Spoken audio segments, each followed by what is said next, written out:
வணக்கம். கலைஞரின் குரலோவியம். குரல் எண்கள் 1031 மற்றும் 64. வழங்குகிறார் திருக்குறள் பூவை பி. தயாபரன் அவர்கள். காலை அரும்பும் போதே கண்மலர்ந்த கட்டழகி வேலைமிக இருக்கின்றதத்தான் கழனியிலே துயிலழுவீர் என தொட்டு இதழ் மொட்டு அவன் முகத்தில் பதிந்து உழைப்பதற்கு அனுப்பி வைத்தாள். தோள் கொண்டு நீள்வையம் பெயர்த்தெடுத்து பொன்னை மணியை தருகின்ற பாட்டாளி வாழ்கொண்ட வீரன் களம்புகும் வேகம் போல வயல் புகுந்தான். வியர்வைதனை பாய்ச்சுவதற்கு முற்பட்டான். உழுதுண்டு வாழ்வாரே வாழ்வார், மற்றெல்லாம் தொழுதுண்டு பின் செல்பவர் என்று தனக்குத்தானே பெருமை அடித்து கொண்டான்.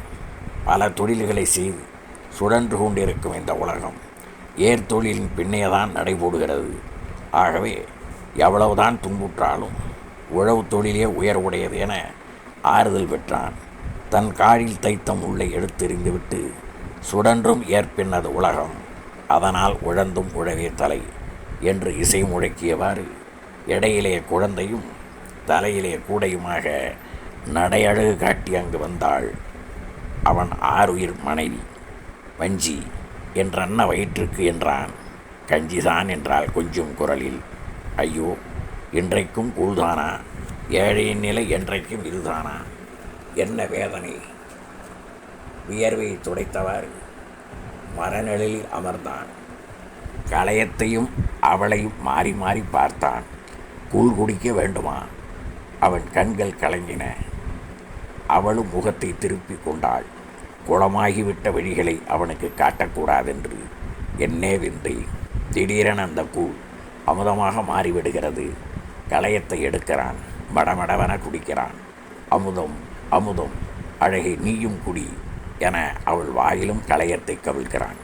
கூழ் எப்படி அமுதமாயிற்று!